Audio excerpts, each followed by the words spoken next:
So, like every other session, we will start with Kirtan. Welcome to all the people who have joined, both online as well as physically. Special welcome to those who are coming for the first time. Jaya Radha Madhava Kunja Bihari Jaya Radha Madhava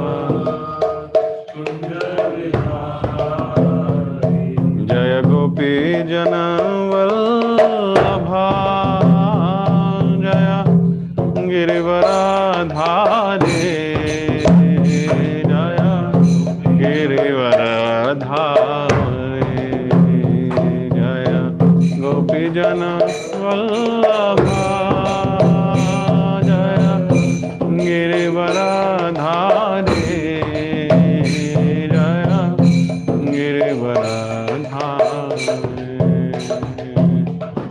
Yashodanandana Braj Jana Ranjana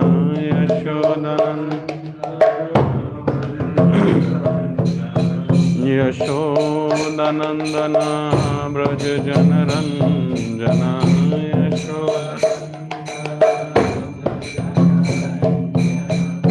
Yamuna Tira Vanachari Yamuna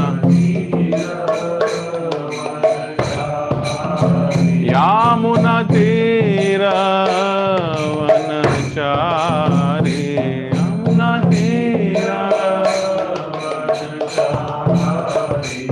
Jaya Radha Madhava Kunja Bihari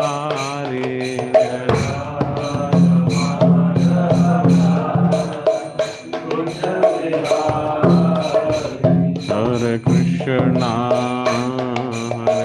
Krishna Krishna Krishna Hare Hare Hare Rama Hare Rama Rama Rama Hare Hare Hare Krishna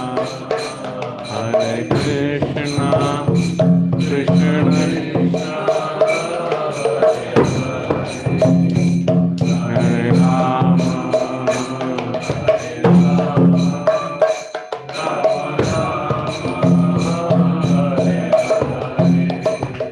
Hare Krishna, Hare Krishna, Krishna Krishna, Hare Hare, Hare Rama, Hare Rama, Rama Rama, Hare Hare, Hare Krishna, Hare Krishna.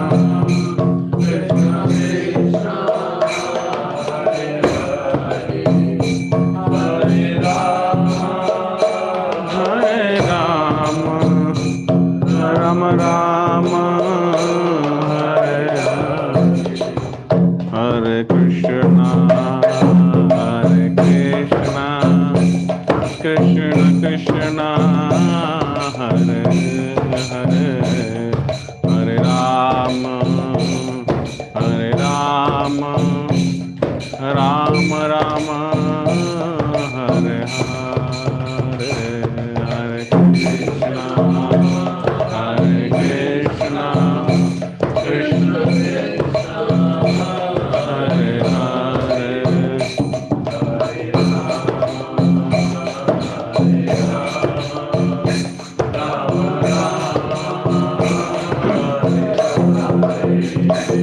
Hare Krishna, Hare Krishna, Krishna Krishna, Hare Hare. Hare Rama, Hare Rama, Rama Rama, Hare Hare, Hare Krishna, Hare Krishna, Krishna Krishna, Hare Hare, Hare Rama, Hare Rama, Rama Rama,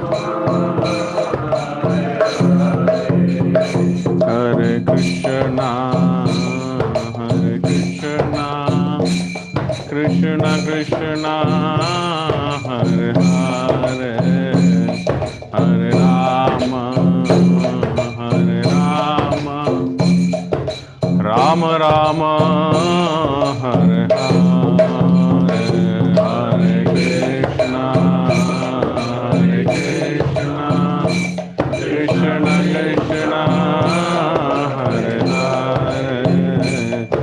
Hare Rama, Hare Rama, Rama Rama, Hare Hare, Hare Krishna, Krishna Krishna, Hare Hare, Hare Rama, Rama Rama, Hare Hare, Hare Krishna, Krishna Krishna, Hare Hare, Hare Rama, Rama Rama, Hare Krishna, Krishna Krishna, Hare Hare, Hare Rama, Rama Rama, Hare Hare, Hare Krishna, Krishna Krishna, Hare Hare, Hare Rama, Rama Rama,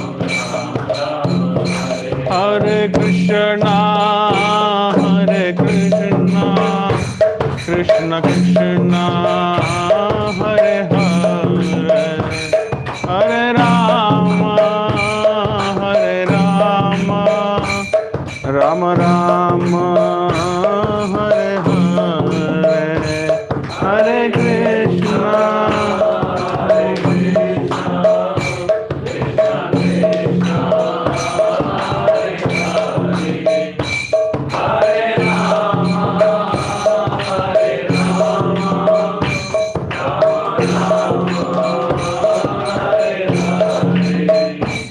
Jaya Jaya Prabhupada, Prabhupada, Jaya Srila Prabhupada, Jaya Jaya Prabhupada,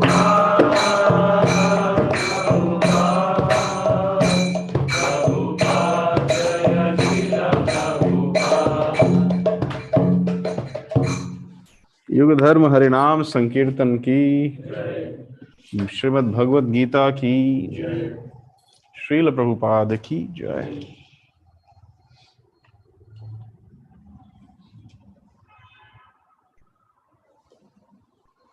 Okay, welcome to live lessons from the Vedic scriptures. I'll just set up a few things.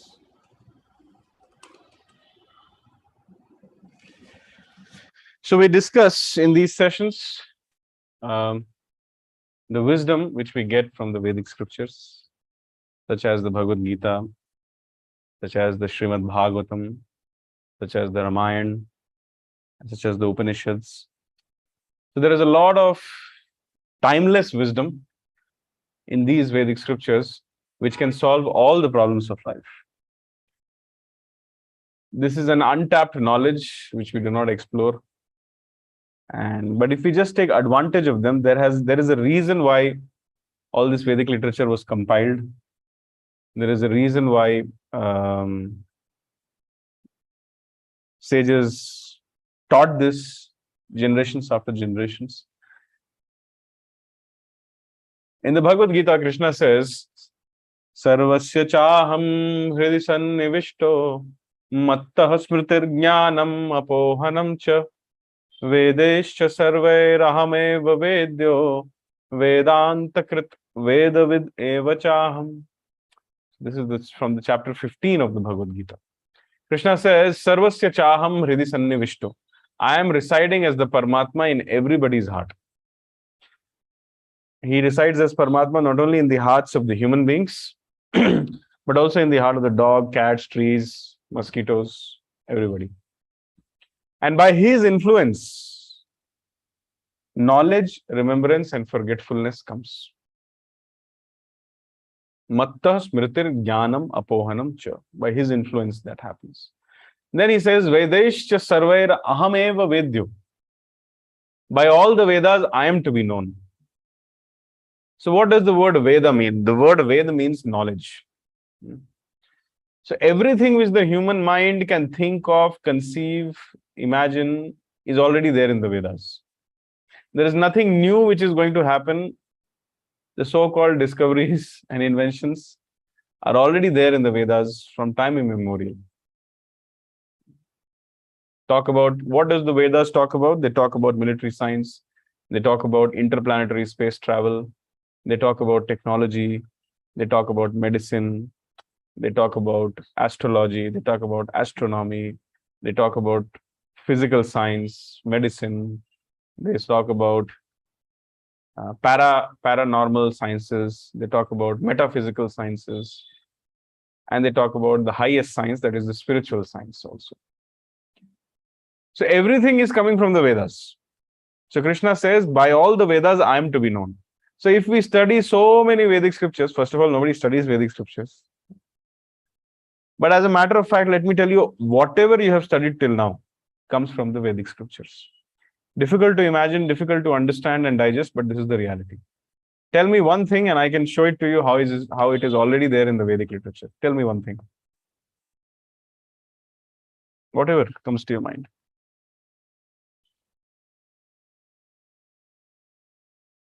What have you studied recently?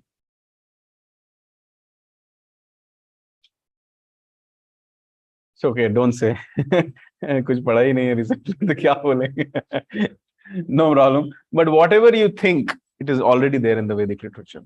And Krishna says, by all the Vedas, I am to be known. So therefore, it means by all the Vedic literatures, by the study of all the Vedic literatures, or rather whatever you are studying, the ultimate goal is to understand God.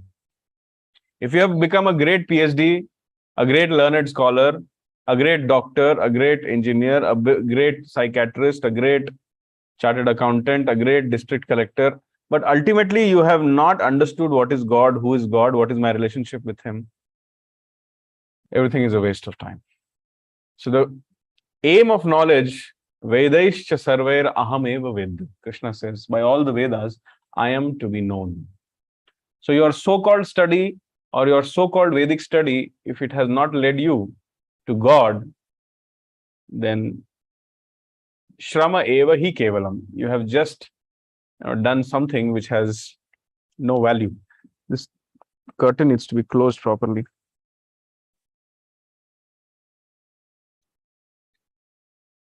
By all the Vedas, I am to be known. Vedescha sarver aham eva vedya. And then next line, Krishna says something much important. He says, Vedanta krit veda vid eva chaham.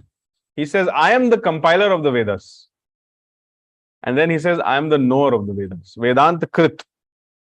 Many people say, Vedas are written by human beings. Why should I study? There must be some mistakes. Printing mistakes will be there. Or person may have written wrong only. But here in Bhagavad Gita, Krishna says, Vedanta krit veda vid.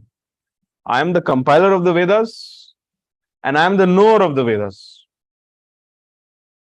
So, whatever comes from Krishna is the highest knowledge. This Bhagavad Gita contains the highest knowledge. And in that is the essence of the Vedas. These 700 verses of the Bhagavad Gita, even if you don't study any other Vedic literature, simply if you study Bhagavad Gita, you have the essence. And if you want to get further details, how to live life according to the Bhagavad Gita, you have to study Srimad Bhagavatam, which is the pastimes, the historical incidents of the lives of various devotees of Krishna who interacted with various incarnations of Krishna or God.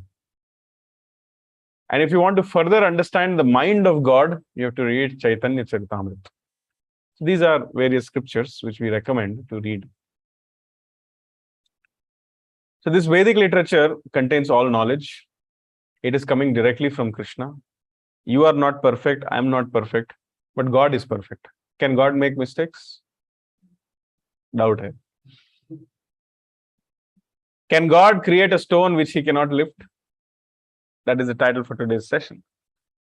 So God does not make mistakes.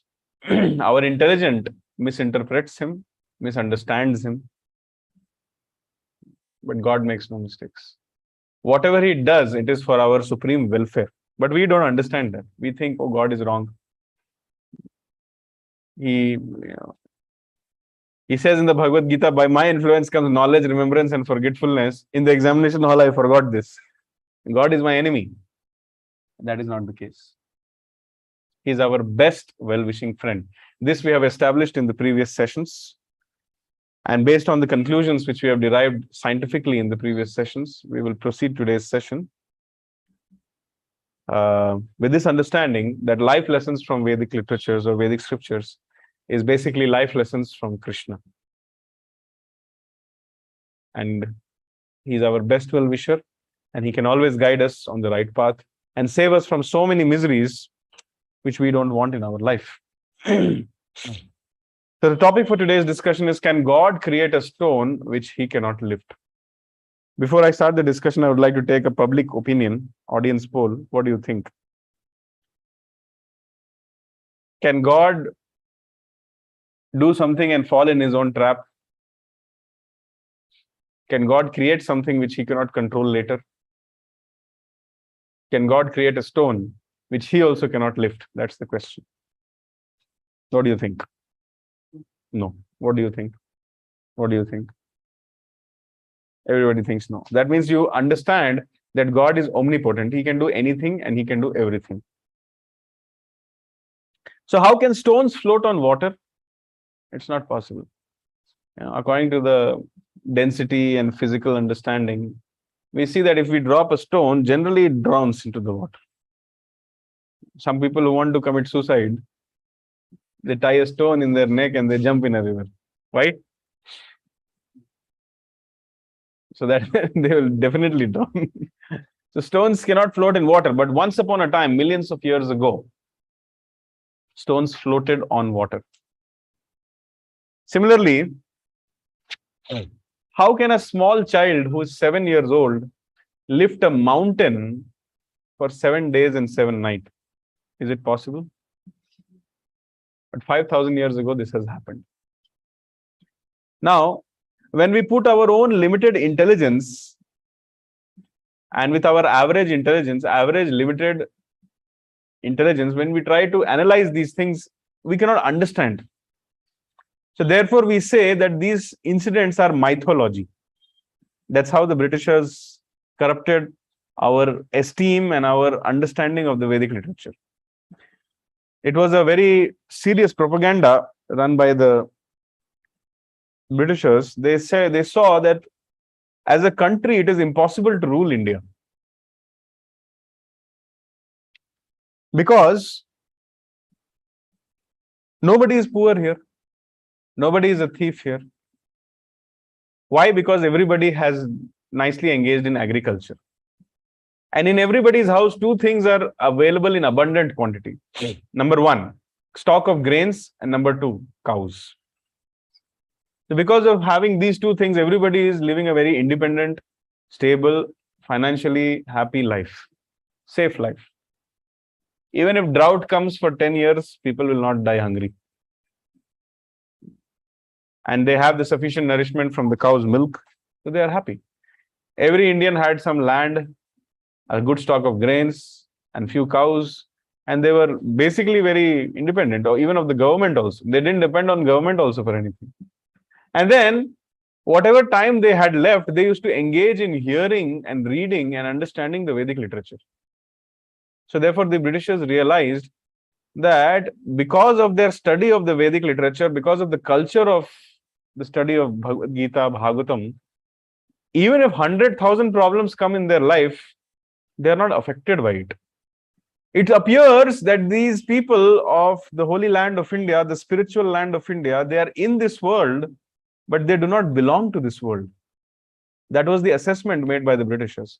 So they said, they understood that if they want to rule India, they have to do 2 things. Number 1, first they have to break the agricultural backbone of India. They have to bring this clerk system, they have to bring this service concept in India.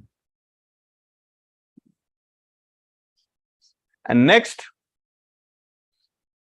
they thought that somehow the Indians have to get rid of this Vedic education system. So they do 2 things. They started forcing the Indians to not engage in agriculture. They forced them to sow those kinds of crops which spoiled their land. Those who had the freedom to cultivate, they beat them up. They tell them that you come in our factories and work. So in that way, the agricultural backbone of India was destroyed. At one point of time, 95% of India was engaged in agriculture and everybody was prosperous. They used to work for 3 or 4 months in a year, and 7 months, 8 months, they used to simply spend time with family, go on pilgrimage. They had a decent life. But now, practically every average Indian in a city like Bangalore works for 365 days a year. How many hours? 2 to 12, right? Just see. So-called independence has come. But now people have become slaves of companies. And the second thing which they did is that they invited foreign translators who legitimately, who not purposely, translated the Vedic literature in a very disgusting way. So that when the Indians will read it in English, they'll see, oh, this is our culture. There have been authors who have said that the entire Vedic literature of India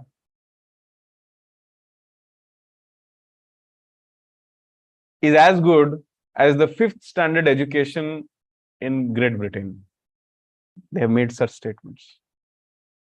Entire Vedic education, just imagine if you study the Bhagavad Gita, they are saying that the result of studying the Bhagavad Gita is as good as studying 5th standard in the English education system. And then they destroyed the Vedic education system like that. And now we are slaves. So therefore, with this slave mentality, when we hear, oh, stones floated on water, mythology. A child lifted a great hill called Govardhan for 7 days, 7 nights, mythology. This is the concept. But my father's father was a monkey. This I believe. Correct, no? Darwin's theory. Your great-grandfather was a bear. And your great-great-great-grandfather was a turkey. All this I'll believe.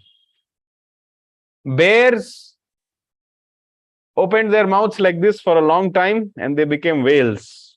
That is Darwin's theory. This I will believe. But I will not believe what is written in Bhagavatam. I will challenge the Bhagavad Gita. This is our misfortune. As long as India was spiritual, it was called as Sone ki Chidiya, golden bird. But the moment it lost its faith in spirituality, everything was lost. When they lost faith in spirituality, they started running behind Lakshmi and not behind Narayan. Earlier, India was behind Narayan. So Lakshmi was automatically following. But then this materialistic civilization came and then everything was destroyed. It was a plan. So we should never doubt anything which is mentioned in our scriptures, not even a single word. These are not stories, these are incidents, historical incidents which have been recorded. And this is the truth. Let's not become a frog in the well. You know the frog in the well concept? There was a frog who was in a well. And there is another friend of that frog who used to live in an ocean came to meet him. The frog in the well asked, how big is your ocean? Is it bigger than half the size of this well?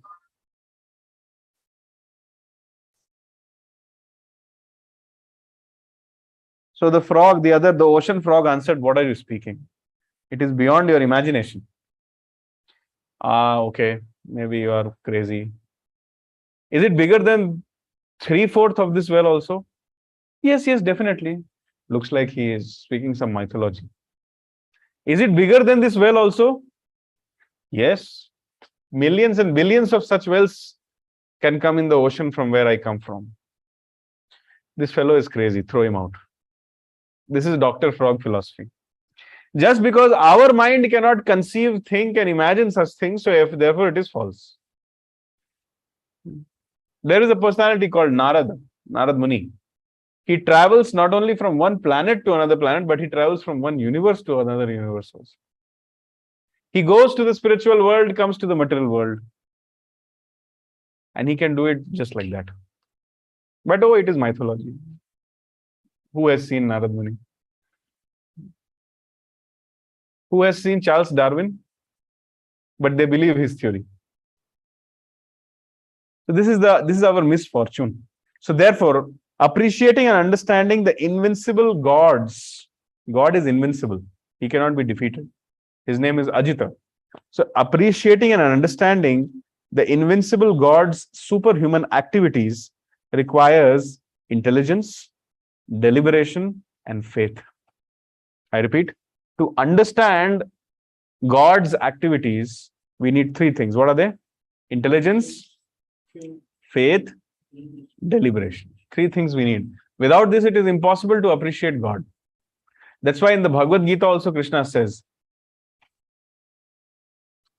Sa evayam maya tedya yoga proktah puratanaha bhaktosi me sakha cheti rahasyam hi etaduttamam. What is the qualification to read the Bhagavad Gita and understand the Bhagavad Gita? Does somebody remember? We discussed in the previous sessions.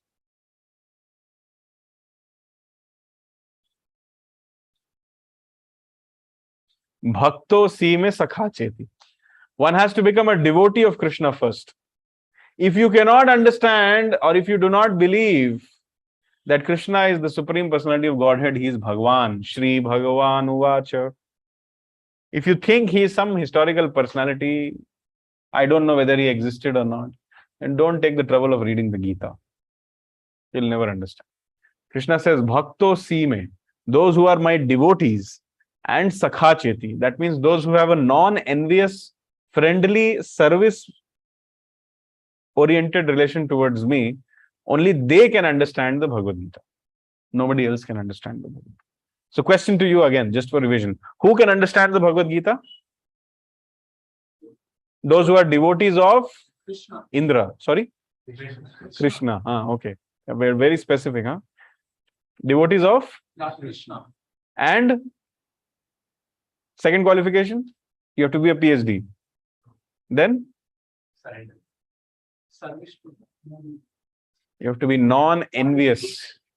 Non-envious and a friendly service attitude. Please repeat with me. Non-envious and friendly service attitude. That means you want to serve Krishna. I want to do some service for you. I want to bring some water for you. I want to offer some flour for you. I want to make some nice bhoga for you. I want to offer my salary to you. No, that I don't want to. Salary I'll keep. 99% is for my wife. 1% is for Krishna. Correct, no? Correct, no? Or reverse. Your wife will kill you. So, actually everything belongs to Krishna only. So, we should offer our results of our work to Krishna, our life to Krishna, our intelligence to Krishna, our talent to Krishna, our time to Krishna. That is good usage. So, we should offer. So, this is called service attitude. There are some people who are trying to become God. Krishna did like this. I will also do. But Krishna lifted Govardhan. Can you lift Govardhan? No. I cannot lift Govardhan. I can just roam around whole day playing flute and drinking milk and playing with girls and boys. All that I'll do. But Krishna lifted Govardhan. Krishna recited the Gita. No, all that I'll not do. This is called as envious mentality against God.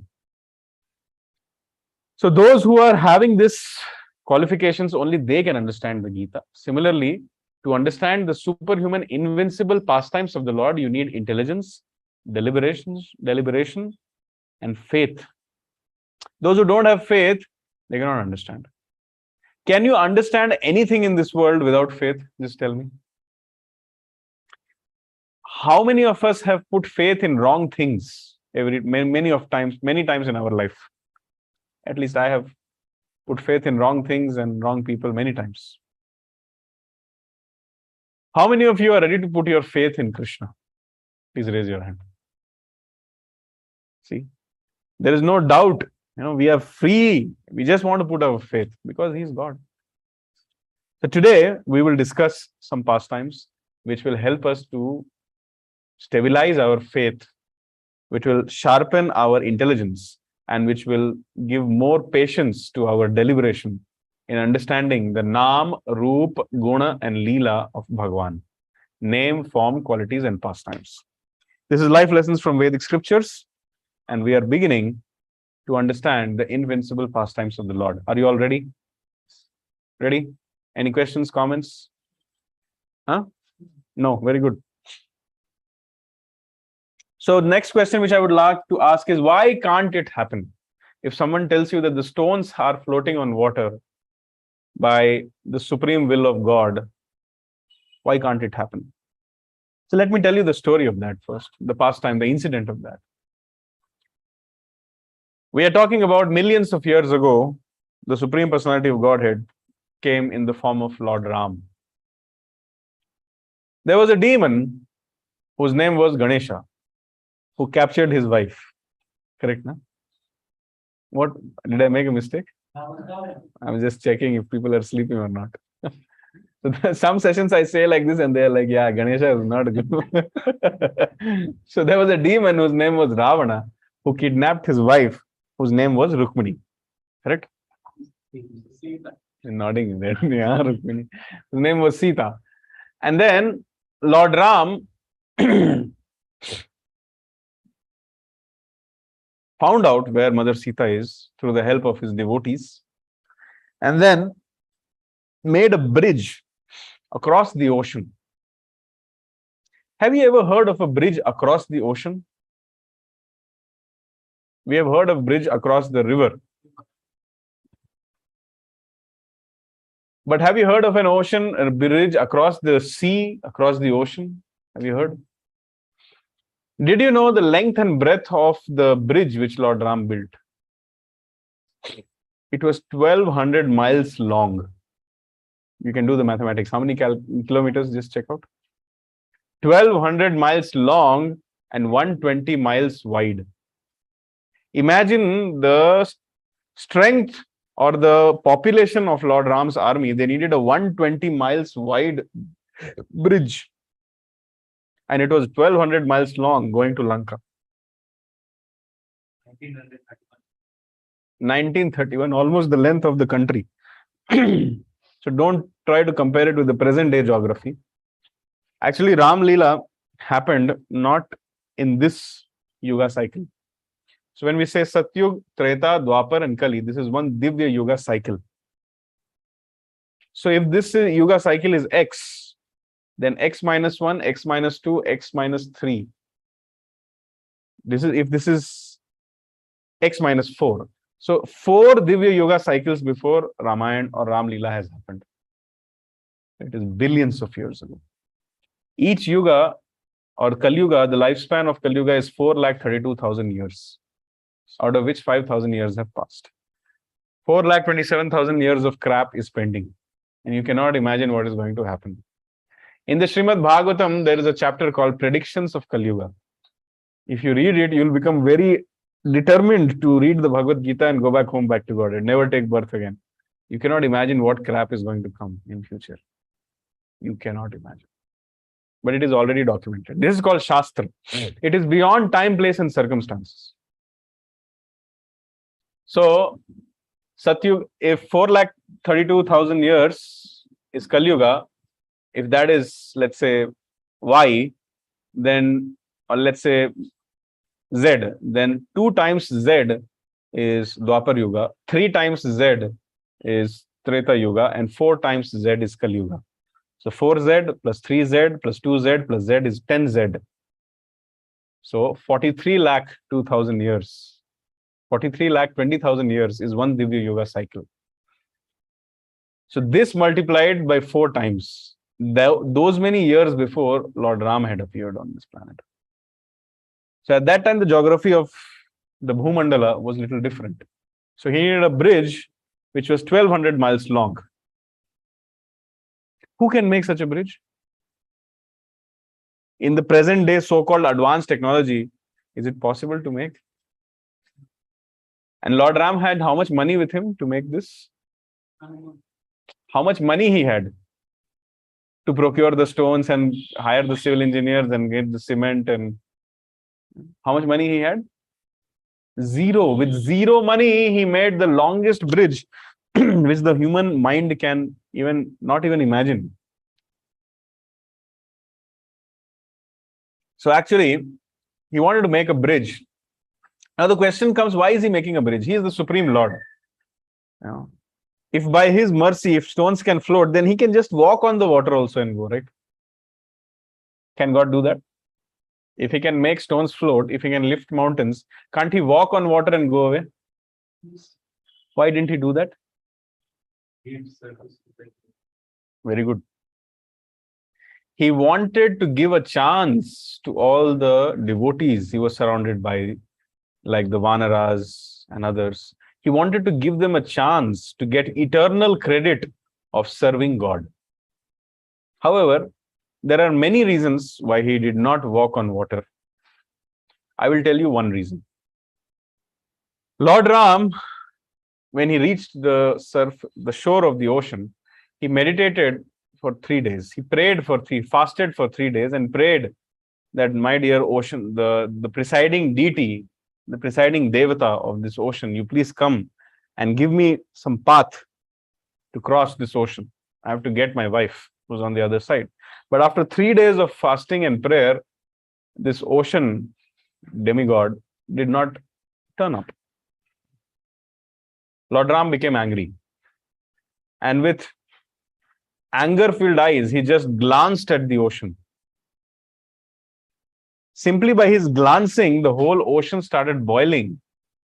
And the creatures in the ocean, they started dying out of the heat. Just imagine Lord Ram's potency. With his eyes became red and he just glanced at the ocean. The whole ocean started boiling and the creatures within the ocean, they started dying also. So immediately the ocean deity, the ocean demigod, he understood who is Lord Ram and he came out running. And then he came and said the following prayer. So I'm going to read from the 9th canto of Srimad Bhagavatam, chapter 10, the link of which I have shared in the WhatsApp group. Text number 13. After reaching the beach, Lord Ramchandra fasted for 3 days, awaiting the arrival of ocean personified. When the ocean did not come, the Lord exhibited his pastimes of anger, and simply by his glancing over the ocean, all the living entities within it, including the crocodiles and the sharks, were agitated by fear. The Lord, then the personified ocean, fearfully approached Lord Ramchandra, taking all paraphernalia to worship him. Falling at the Lord's lotus feet, the personified ocean spoke as follows. Now, this is what the ocean demigod prayed. He said, "O all-pervading Supreme Personality, we are dull-minded and did not understand who you are. But now we understand that you are the Supreme Person, the Master of the entire universe, the unchanging and original personality of Godhead. The demigods are infatuated with the mode of goodness, the Prajapatis with the mode of passion, and the Lord of Ghosts with the mode of ignorance. But you are the master of all these three qualities. My Lord, you may use my water as you like.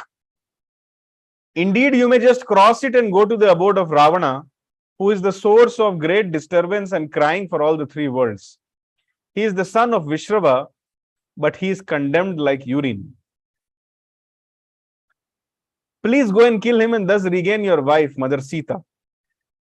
O great hero, although my water presents no impediment to your going to Lanka, but now ocean demigod is saying, please construct a bridge over it to spread your transcendental fame.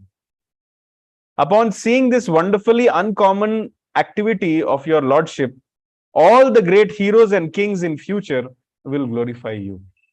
This is my desire. So the ocean demigod, he desired like this.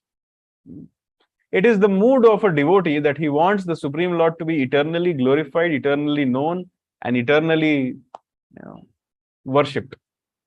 So he said that if you make a bridge on me, he's saying it's not a difficult thing for you. You can just, with a snap of finger, you can go there along with your army.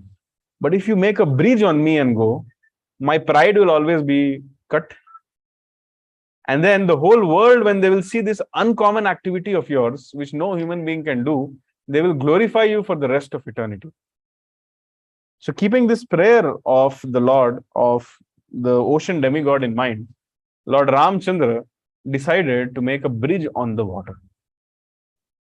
Now, there is a very nice verse in the Bhagavad Gita, Mayadhyakshena prakritihi suyate sacharacharam hetu nanena kaunteya jagat viparivartate. Bhagavad Gita chapter 9 shloka number 10. He, Krishna says, Maya Adhyakshena Prakriti.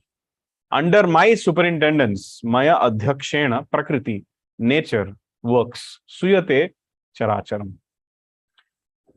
When we look around ourselves, we find there is a predictability in the nature. Do you think sun will rise tomorrow? Predicted. Do you think sun will set tomorrow? Predicted.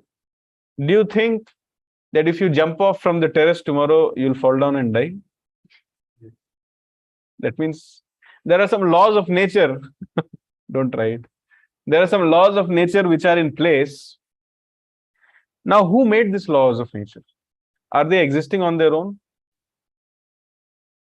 When you see this mobile, what do you think first? What is the first thought which comes in your mind? Sorry? Specifications. Who is the manufacturer? If I tell you this mobile has no manufacturer, will you believe? You'll say I'm crazy, right? If I tell you that today I came in this room and all of a sudden from nowhere, this beautiful altar has come. Yesterday night when I slept, it was not there, and today when I came, this beautiful altar came here. Will you believe? What will you ask? Who brought it here? But if I tell you nobody brought it, it just came on its own. Will you believe? Okay, next statement. There was a ball made of glass. That ball fell down on the ground. The glasses broke with a bang noise. And when the glasses broke, out of that, this altar came. Out of that, the beautiful waterfall came. Out of that, the peacock feather came. Out of that, the beautiful sunrise came. Will you believe? This is the Big Bang theory. A great bang has happened, and out of that, everything has come. So stupid, no? Krishna uses the word Maya Aparita Jnana. There is a category of people whose knowledge has been stolen away by illusion. They call themselves big PhDs and big scientists. Millions and billions of dollars are being invested. And their research is Big Bang theory. A great bang has happened, and out of it, everything has come. But a person with little bit common sense also will understand that in whole creation, I have not seen even a single example where a bang has happened and out of it something beautiful has come. Two cars going with great speed and a bang happened, and out of that, Ford Fiesta came out. I've never seen that happening. But then why do I believe that the creation of the universe happened like that? So the statement which I'm making is creation implies creator. If there is a creation, it has a creator. Do you agree with it? So similarly, the laws of material nature which we see around, if there are laws, then there has to be a lawmaker. And the person who has made the laws, can't he change the laws for some purpose? So generally, a stone always dissolves or sinks in water But the person who has made this law, for some purpose, can't he change it? A CEO of a company has made a law that all the people should come to the company by 8 a.m. Can't he change it? Tell me. A CEO has made a law that everybody should come in by 8 a.m. But today, he has a son is born in his house and he wants to rejoice. Okay, today everybody come by 12. Take extra 4 hours off. Is it possible? Can he do it? Can he do it or not? So similarly, the Supreme Personality of Godhead can do anything. So by his mercy, stones can float in water. Is it very difficult to believe what I'm saying? How do you think the planets are floating in the sky? Scientists, or we have read in geography, because of the gravitational pull, they are in equilibrium. Has any scientist till now been able to create a model like that? And I'll display it to you. I'll show it to you how it works. Has anybody been able to do that till now? Have you seen a working model where just by adjusting the gravitational pull, the planets are floating in the air? Have you seen? Actually, it is the potency of the Lord. If you read the 3rd canto of Bhagavatam, when by too much mining and drilling activities, at one point of time, the Bhumandala had fallen down into the Rasatala. Too much mining and drilling activity were being done by 2 demons whose name were Hiranyaksh and Hiranyakashipu. So the Supreme Lord assumed the form of a boar, Varaha avatar, and he went into the Rasatala or the Garbhodak ocean and lifted out. But at that time, Hiranyaksh was chasing him and cursing him and giving slangs. So for some time, the Supreme Lord, he just put the planet Earth, not the planet Earth, the Bhumandala, on the surface of the water. What to speak of stone, the whole Bhumandala was floating on water. And the Bhagavatam says anything is possible. If the Supreme Lord can make the planets fly in the space, why can't he make the planet float on water? So at that time, it was very clear, Maya Dhakshena Prakriti. He just plays with the laws of material nature. Just like an electrician can convert the same electrical energy into heat in a heater and convert the same electrical energy into coolness in a refrigerator. Similarly, the Supreme Personality of Godhead, he can do anything. The same energy can act like spiritual energy. The same energy can act like material energy. The same energy can make the stones drown, and the same energy can make the stones float. So now when I tell you that they started writing the word Ram on the stones, and they started throwing it in water, and all the stones got joined together, and they made a bridge which was 1,200 miles long and 120 miles wide in less than 1 month time. Is it very difficult to believe for you? If you cannot believe, that means you need to study the scriptures more. Simply by the movement of his eyebrow, the Supreme Personality can create universes. Why can't he make a bridge in less than 1 month time? So now, I would like to tell you. So I was just trying to argue with you that why can't this happen? Some may say it's not possible. Why can't this happen? But now we have just come to the conclusion that it can happen, and by the mercy of the Supreme Lord, anything is possible. He's the boss, he can do anything. I will take a pause, a break here, and ask you if you have any disagreement, any question, any confusion, any counter argument which you have, we can take it now. Any doubt?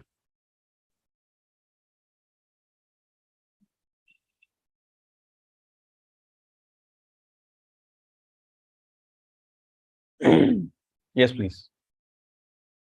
How many of you have doubt that the Ram Setu existed? Who made the Ram Setu? Sorry, who made the Ram Setu? Lord Ram made the Ram Setu. And then who broke the Ram Setu? Lord Ram only broke the Ram Setu. This you will find in Padma Puran. which I will tell some other time. That's why the Ram Setu is not to be seen today. But he only can make such a bridge, and he only can break such a bridge.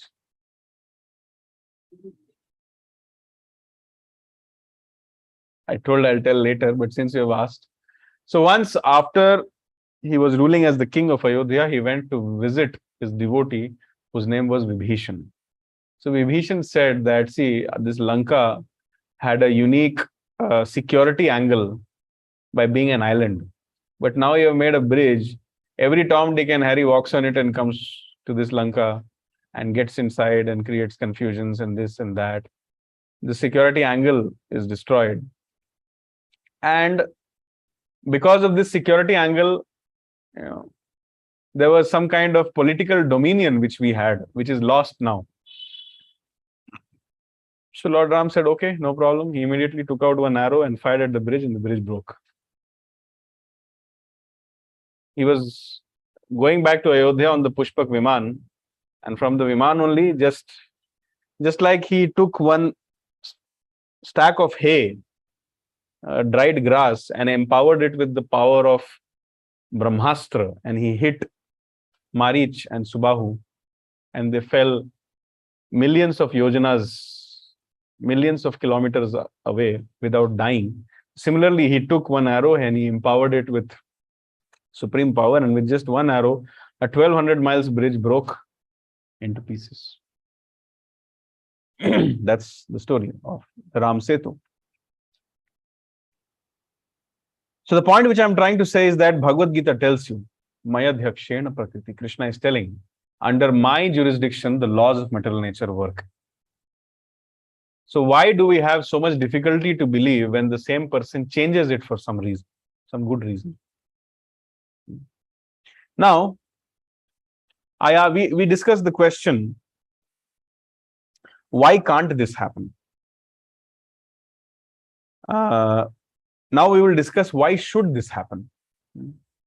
We discussed why the Lord did this pastime of not walking on water, but actually making a bridge and go. Now let me tell you another aspect of another pastime, which is the Govardhan Leela. How many of you have gone to Govardhan? Those who have gone to Govardhan, you are very fortunate. It's the most wonderful place on this planet.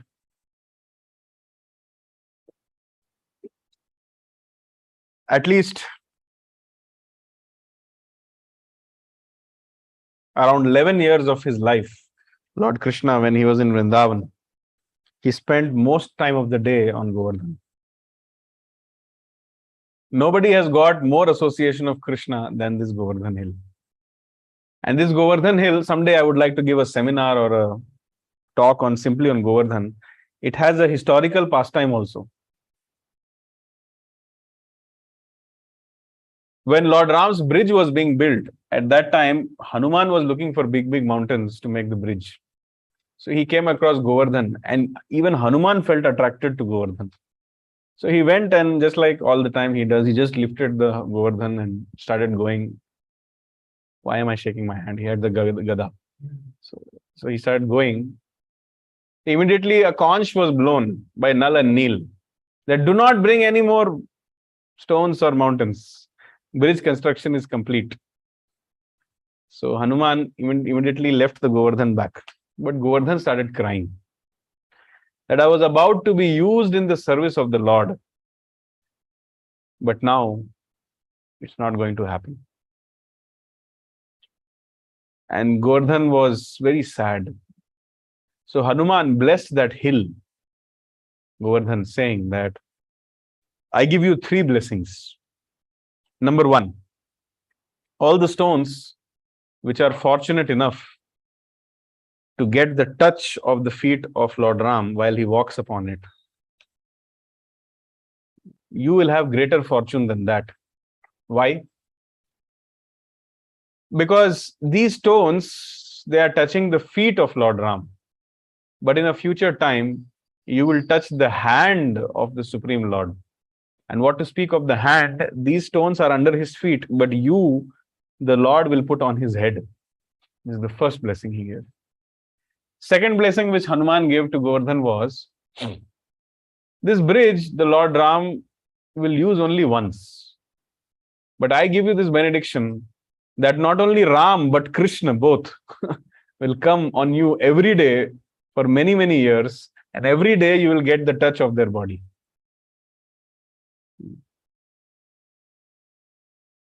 I'm just trying to remember the third benediction which he gave.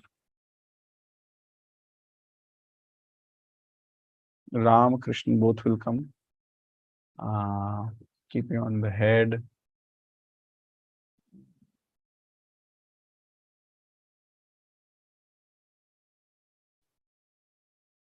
Third benediction, somehow I'm forgetting. But in that way, Govardhan waited for millions of years just to get the association of Lord Krishna. So once it so happened that in the land of Vrindavan, people were very busy doing worship of demigods. And one of the demigods is Indra. These are not fictional characters, let me tell you. Just like you run, let's say a shopping complex, then you need some managers there, you need some departmental heads there, you need some workers there, you need some, various departments are there, you need it to run, but there is one head. Similarly, God also, he has some pious living entities with him who have a desire to control things. I repeat, there are some pious living entities who have a desire to control things. So Krishna engages them as demigods. He makes them Indra, Chandra, Varuna, Durga, Kali, etc., etc. And then they become responsible for handling the administrative affairs of this universe. But they are not God. God is only one. Ishwaraha Paramaha Krishna Satchidananda Vigraha Anadir Adir Govinda Sarva Karana Karanam. Ishwara Paramaha Krishna. There are many controllers. The word Ishwara means controller. Ishwara Paramaha Krishna. But amongst all controllers, the supreme controller is Krishna. Satchidananda Vigraha. He has a Satchidananda form. Vigraha means form. Many people say Bhagwan Nirakar or Nirgun hai. He is Nirakar and Nirgun. He has no form only, boss. But the demigods who have actually seen Krishna, they don't speak like this. They say Satchidananda Vigraha. Actually, the real meaning of the word Nirakar means he has no material akar. He has a spiritual akar. This is material akar. But God's form is not material. It is spiritual. My body, I'm not my body. I'm not my mind. I'm not my intelligence. I'm the spirit soul. But in God's body and God's soul is the same. God's mind and God is the same. Krishna is complete spiritual existence. Sorry, I dropped the water. So, Krishna is complete spiritual existence. So, therefore, he is Satchidananda Vigraha. Satchidanand means completely blissful, full of knowledge and eternal. So, his body is completely blissful, full of knowledge and eternal. So, therefore, he has a Vigraha, he has a form. Nirakar means he is not having any material akar. He has a spiritual akar. Nirgun means he is not having Sattvagun, Rajogun and Tamogun. He is beyond this. Divya.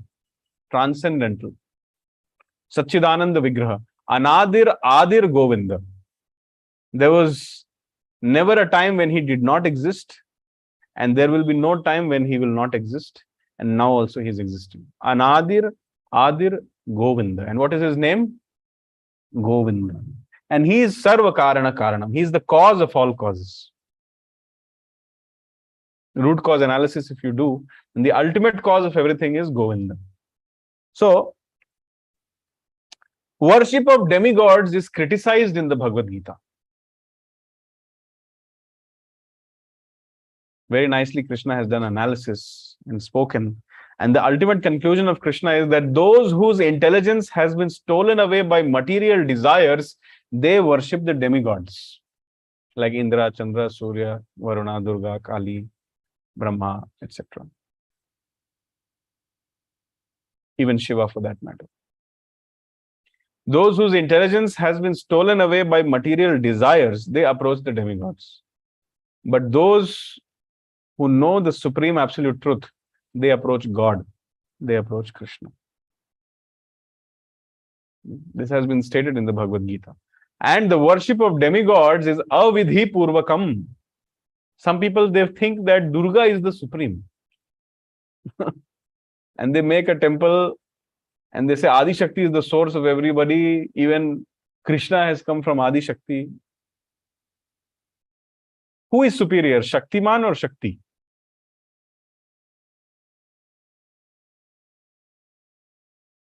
When Krishna says, Mattah parataram nanyat kinchidasti dhananjaya. Oh Arjuna, there is no truth superior to me. What does it mean? When he says, Maya dhyakshena prakriti suyate sa characharam. Under my direction, the laws of material nature work. What does it mean? When Krishna says, Mrityu sarva haras chaham, I come as death and take away everything from a person who is atheistic, what does he mean? When Arjuna says, Parabrahma param dhamam pavitram paramam bhavan purusham shashvatam divyam adidevam ajam vibhum, what does it mean? When the Bhagavad Gita is being told by Krishna, all the demigods are standing with folded hands, what does it mean? It means that there is only one boss and there is no confusion about it. Only here people will be like, Deva ho Deva, Ganpati Deva, tumse badkar kaun? और तुम्हारे भक्तों में हमसे बढ़कर कौन? But Ganpati is not like that. Ganpati is standing with folded hands. Ganpati, you see in our altar on the right hand side, there is a photo of Narsimhadev. Ganpati is a great devotee of Narsimhadev. There is a very nice verse in Brahma Samhita which I can pull out if you give me some time. Let me just pull it out for you. It's in the Brahma Samhita.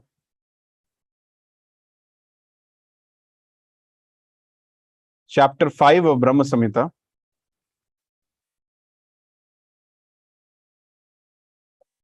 Text number 50.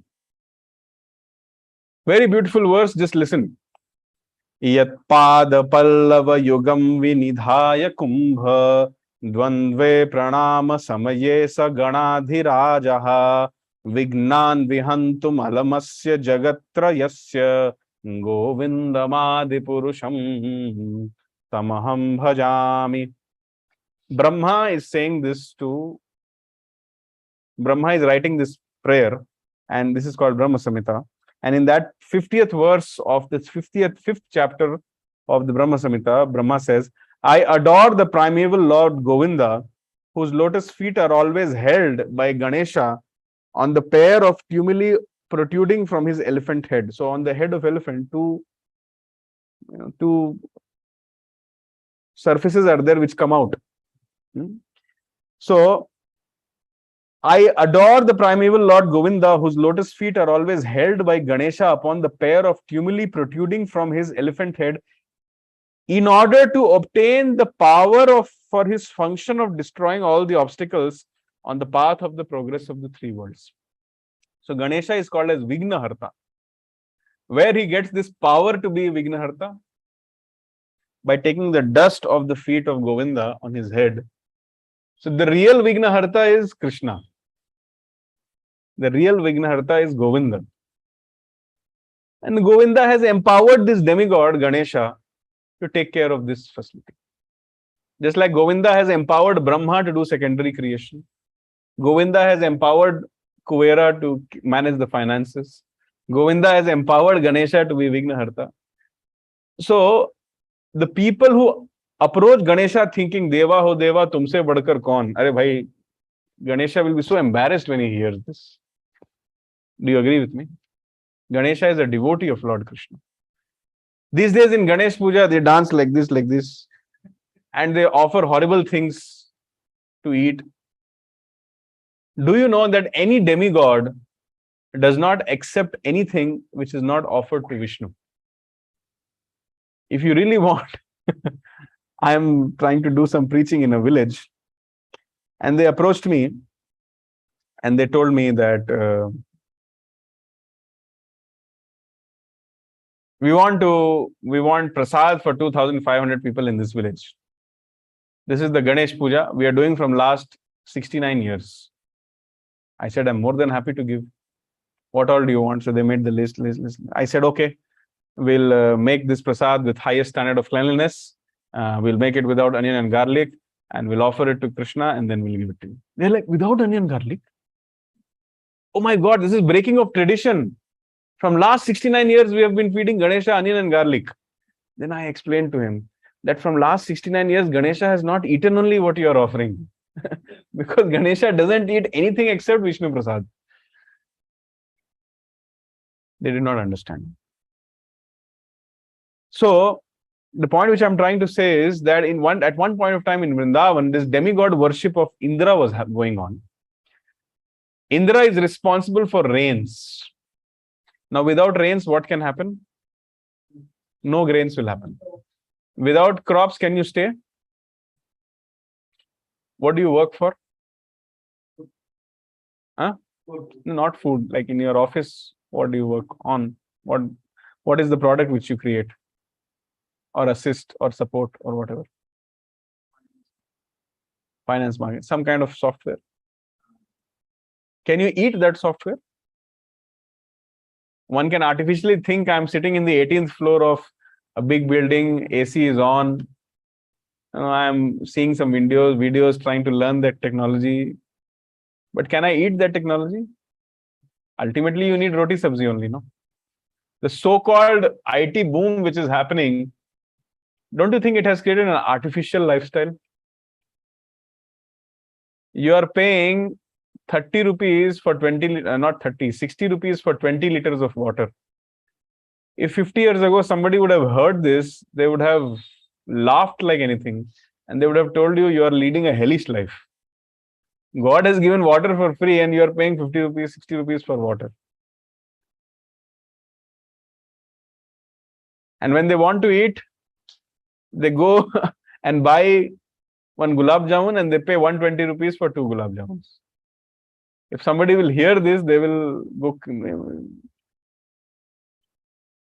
Where is the gulab jamun coming from? From the rains. So there is a science that when you do Sankirtan, we started our session with Sankirtan. So there is a science that when you do Sankirtan, rains come. Now many people will disbelieve this. How is it possible?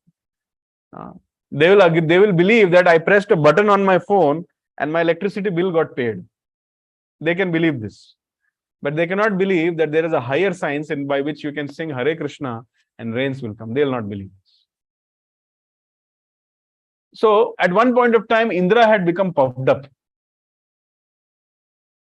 He was thinking, I am the Lord and I am the controller of this material world. Without me supplying the rains, nothing will function.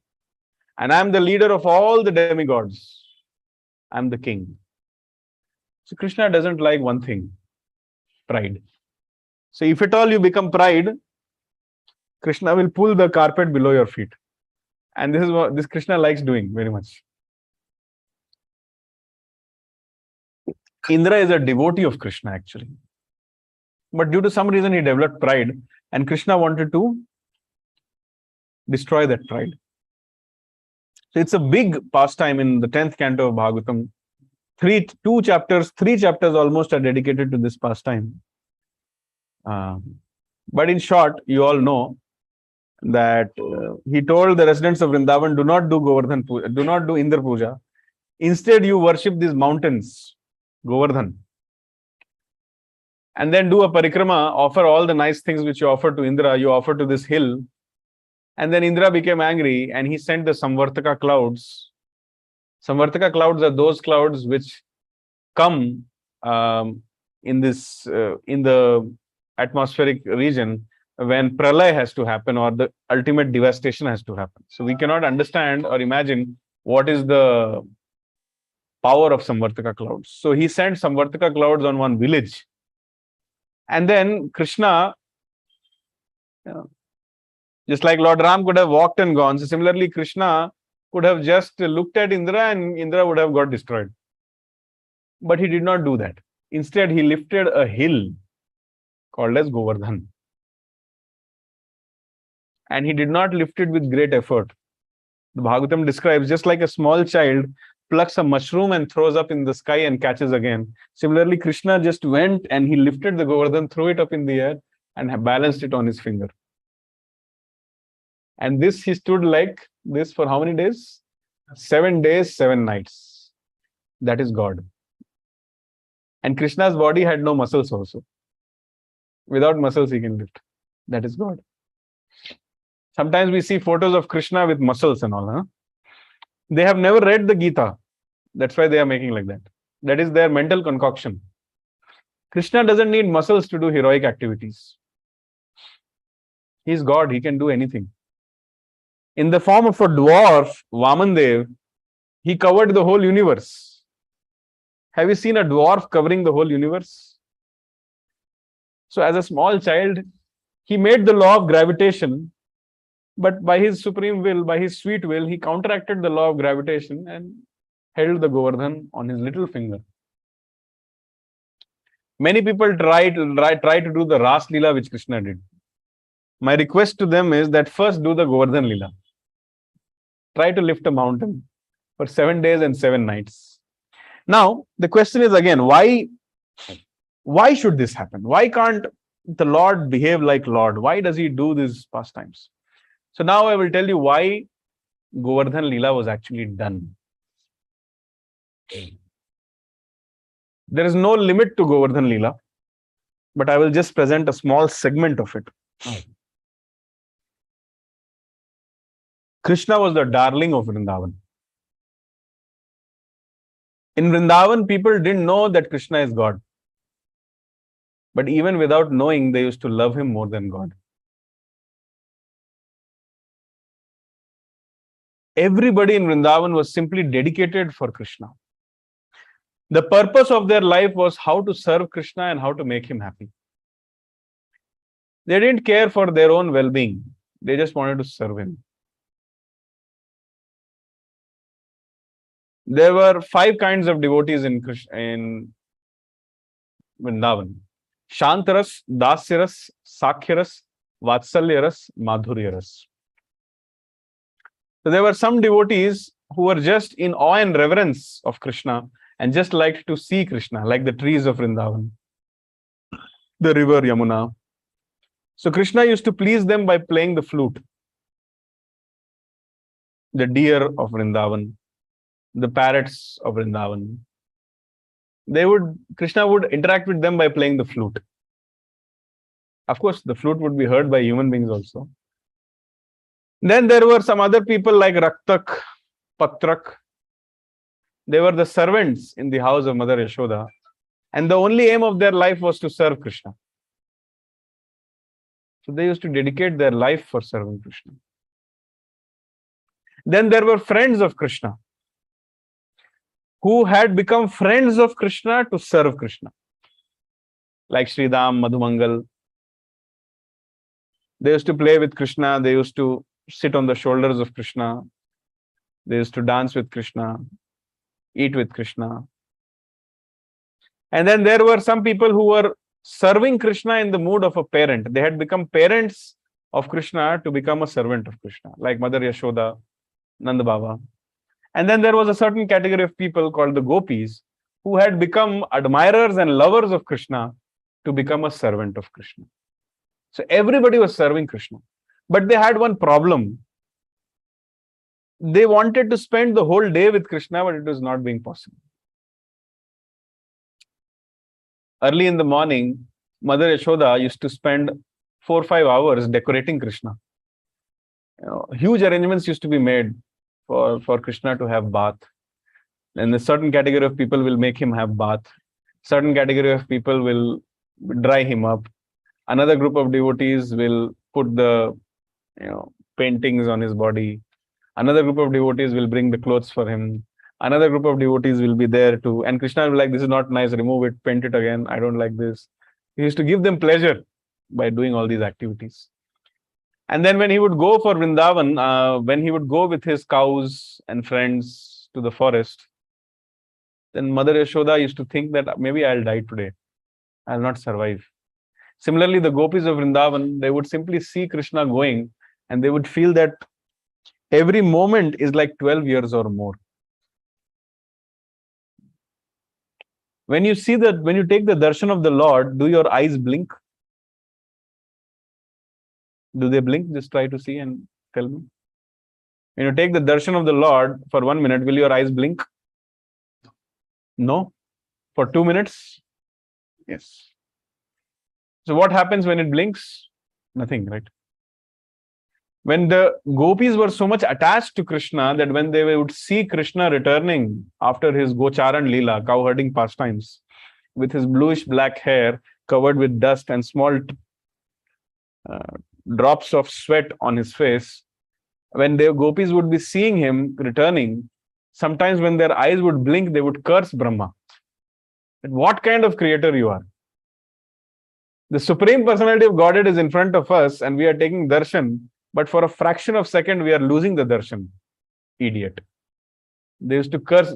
Imagine the level of attachment which people of Vrindavan had for Krishna. Are we at that platform? Similarly, so all these gopis, they were praying, going, because Krishna used to spend time with the gopis in the evening when he is returning. So while he will be returning, he would play the flute and all would understand that. So all would come and then he would look at them, smile them, and from eyes only many discussions are happening. The Supreme Lord can do that. So they would pray. They would go to the Surya Sarovar in Vrindavan and they would pray that today you set 2-3 minutes earlier, so that we'll get 2-3 minutes more of Krishna's association. Similarly, the friends of Krishna, as soon as it would become evening, till the next morning, they would be not sleeping also. There was a friend of Krishna called Sridham. He would be so upset when it would become night that he couldn't sleep only. He would go to bed. In villages, people sleep early. So he would go to bed at 8:30 p.m. or something.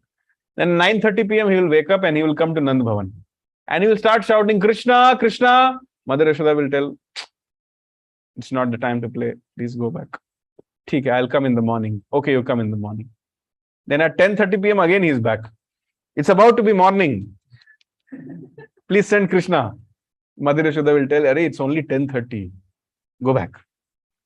And then, guess what? Again at 11:30 he'll come.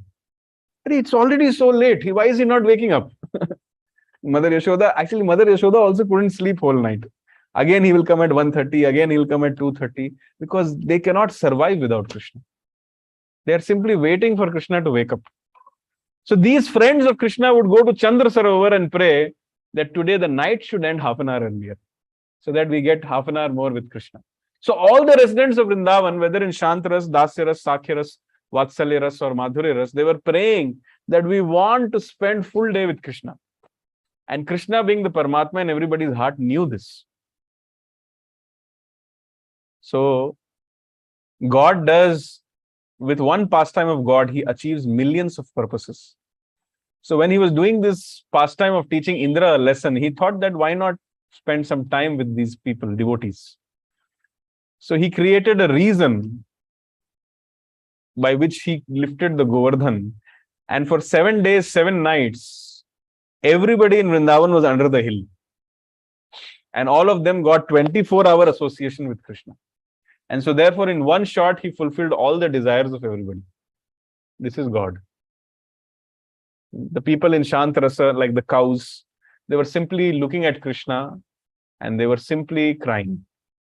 The people in Dasyaras, like Raktak, Patrak, all the time they were serving Krishna. When Krishna was lifting the hill, they would be like taking care of his dhoti and then wiping the dust here and there and doing various things, serving him. Similarly, the people in Sakyaras, they were putting their sticks under the Govardhan. How much you will lift alone? We'll help you. They are putting the sticks. Their love for Krishna is so deep that even when Krishna is doing miracles in front of them, they are thinking he's our friend. He must be tired. From last 3 days, he has lifted a mountain. Let's go and help him. That is how deep their love is. Mother Yashoda would come after every half an hour and wipe the sweat from the face of Krishna. And she's thinking Krishna has not eaten. Krishna used to eat 8 times in a day. So she was thinking Krishna has not eaten from the last 7 days. When whenever he puts this mountain down, I'll feed him those many times. So after 7 days, when he put the mountain down, so 7 into 8 is, that's how the concept of Chappan Bhog came. Mother Yashoda started it. She made 56 items. But the problem was not only Mother Yashoda made 56 items, every house in Vrindavan made 56 items and came and kept in front of Krishna. That he has become weak. And then what happened? Krishna ate 56 items of all the houses. That is God. If you think you are God, keep 56 items in front of you and eat and show. And if you can do it, then do it for the thousands of houses which are there. Then you are God. So there are so many rascals who claim that I am God. They should do this first and show. Only God can eat like that. And then, of course, he had so many pastimes with Srimati Radharani and the other gopis. They were so happy to see Krishna 24 hours for 7 days, 7 nights. They had so many discussions with him under the mountain. Srimati Radharani, in order to please Krishna, she started dancing under the mountain. People of Vrindavan were so happy under the mountain, they forgot everything. Parallelly, Indra is sending thunderbolts. Indra is sending Samvartaka clouds. They were oblivious of it. They didn't even know. Krishna ordered the Sudarshan Chakra to revolve at a great speed around the Govardhan mountain. So the water which was coming was not even coming down. It was getting evaporated by the speed of Sudarshan. And then there is another pastime where there is another sage who was very hungry for drinking water. Krishna called him also, that whatever water comes, you drink. This is not ordinary water. This is water from heavenly Ganges. So there are so many links to this Govardhan Leela. And Srimati Radharani was dancing. And when Krishna was seeing Srimati Radharani, he was also doing like this, like this. And then everybody was too afraid. Jada mat hilo bhai, pahad gir jayega, the mountain will fall, we'll die. And then Krishna was like, okay, I'll stand straight. But he was all the time looking at Srimati Radharani. And then Balram used to catch him. Then I'm understanding what's going on. Then he used to become shy. And then sometimes again, when he would look at his friends, when he would feel love for them, out of love for them, sometimes Krishna's body would shiver. So his hands would also shake. So Mother Yashoda would be thinking, oh my God, my child is becoming hungry and he's becoming weak. She's not. Mother Yashoda has a different angle. And she used to tell Govardhan that you become light. My child is becoming weak. Don't you have any shame? If next time I see Krishna's hand shivering, by the power of my motherly affection and chastity, I will curse you that you will become ashes. So Krishna is looking at Radharani and his hand is shaking, and Mother Yashoda has cursed Govardhan, and Govardhan has went 1 inch up in the sky. So Krishna again puts his finger up in one. This is Vrindavan pastimes. So for that purpose, he did this Govardhan Leela, and he lifted the Govardhan Parvat, just to give pleasure to the devotees. That is why Krishna says in the Bhagavad Gita, and I've shared that verse with you also, verse number 4.7. Yada yada hi dharmasya glanir-bhavati bharata abhyudhanam dharmasya tadatmanam srijamyaham paritranaya sadhunam vinashaya cha dushkritam dharma sansthapanadhaya sambhavami yuge yuge. 3 reasons why Krishna descends. Paritranaya sadhunam, to give happiness to the devotees. Vinashaya cha dushkritam, Those who are non-devotees and those who are creating so much disturbance in the society, he wants to remove them, give treatment to them. So based on the yuga, he gives treatment. Dharma sansthapanadhaya. By his character, he sets an example. What is dharma? So Krishna Leela is not necessarily meant for killing demons or doing Mahabharata. Krishna Leela is primarily meant for giving loving reciprocation to his devotees. This is called Krishna Leela. This is called God. And we are here to understand God. And we can understand God only by his mercy.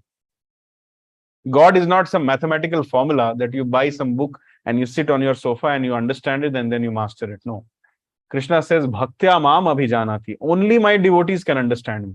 So if you are not a devotee of Krishna, you will never understand Krishna. Only he can reveal himself to you. You, by your word jugglery or by your mental speculation, you cannot understand God. Only when God is pleased with you, he will reveal himself to you. So that is the brief of Govardhan Leela. So what does this indicate? This indicates that no ordinary person can be God. God is God. And there is only one God.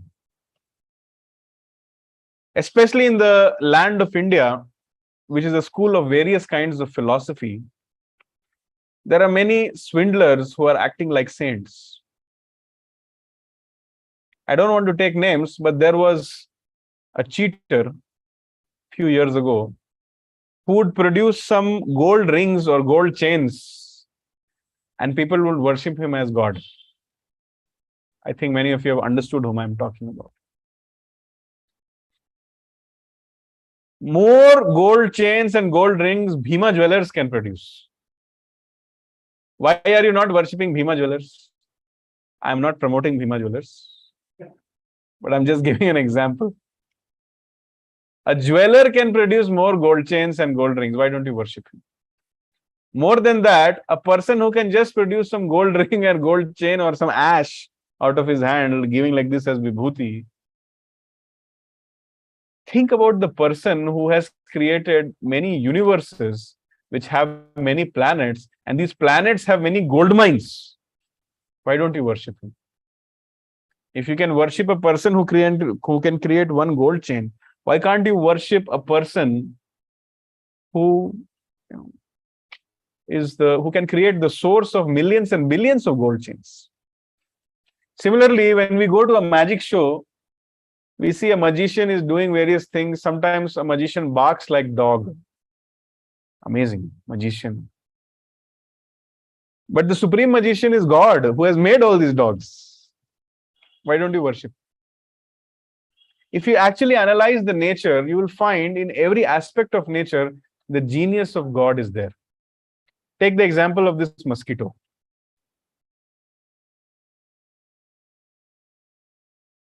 If anybody can make a flying machine of the size of a mosquito, which can independently feed itself, which can independently reproduce, and which can independently exist, I can tell you that person will be worshipped as God. Don't you think so? It will be the greatest scientific achievement of not only the century, but of last 5,000 years. Imagine a flying device which is of the size of a mosquito and it does not need any fuel. It maintains its own fuel. It reproduces also. And it survives also. No need to track it also. Don't you think such a person will be worshipped as God? But God has already done it. Why don't you worship him? There are so many mosquitoes sitting on you right now. But you don't want to worship. This is the problem. We are not wanting to appreciate God. The soul-killing atheistic education has made us donkeys. We want to appreciate stupid things. We want to appreciate swindlers, but we don't want to appreciate saints.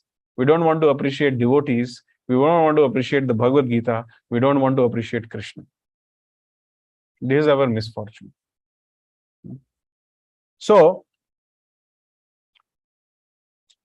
the point which I'm trying to say is, Krishna says, Janma karma cha me divyam. Janma karma cha me divyam. Evam yo veti tatvatah. Tyaktva deham punarjanma. Naiti mameti so Arjuna. Krishna has said in the Bhagavad Gita, Janma karma cha me divyam. If anybody factually, evam yo veti tatvatah, not emotionally, but scientifically, if anybody tries to understand the divya or the transcendental nature of my appearance and my pastimes, janma karma, then what will happen? Tyaktva deham punarjan naiti mameti swarjuna. When they will quit their body, then they will never take birth again. Mameti swarjuna. That means they will go back home, back to Godhead, where there is no birth, no disease, no old age, no death. And then they'll go in the spiritual world, in the Krishna Loka, stay forever with Krishna. They'll be sitting under the Govardhan hill and they'll be looking at Krishna. What more do you want? If you can eat with Krishna, sing with Krishna, dance with Krishna, sleep with Krishna, talk with Krishna, walk with Krishna, what else do you want in life? So the aim of human life is this, to go back home, back to Godhead. Come out of the cycle of birth and death. And this is only possible when you remember God at the time of death. Yam yam vapi smaran bhavam tyajatyante kalevaram tam tam evaiti kaunteya sada tad bhava bhavitah. Whatever thought process you have at the time of death, that decides your next body.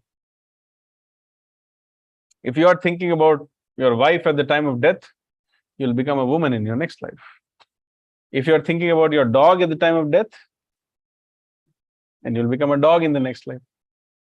So life is meant for training, that when the pain of 60,000 scorpions biting together, that is called death, has approached me, and when multiple organ failures are happening, when my mind is bewildered, when the vata pitta kapha of my body has put me in a deranged situation, in that situation, will I be able to think of Krishna? So that requires training. That requires surrender. That requires bhakti. That requires mercy of Krishna. So human life is meant for doing tapasya, and the tapasya is to always remember Krishna, never forget Krishna. Just like Arjuna, when he was fighting the battle, Krishna told him, Mam anusmara yudhyacha. Just remember me and fight. So similarly, if we remember Krishna, we'll become better sons, better fathers, better citizens, better employees, better engineers, better whatever we are doing, we'll become better at it, and we'll achieve the success of life. Life is meant for serving Krishna. And if we can do that, our life will be successful. So I would like to conclude today's session by this statement, that the deep mysteries and the wonders of the pastimes of Godhead are inconceivable to the common person. But for the people who have faith in his unlimited potency, such pastimes become a source of relish and nourishment. They discuss their beloved Lord's pastimes with great satisfaction. And those who do not have this faith, intelligence, and deliberation, they will engage in discussing topics other than God, and that is simply a waste of time. Human life is meant for deliberating on the topics of God.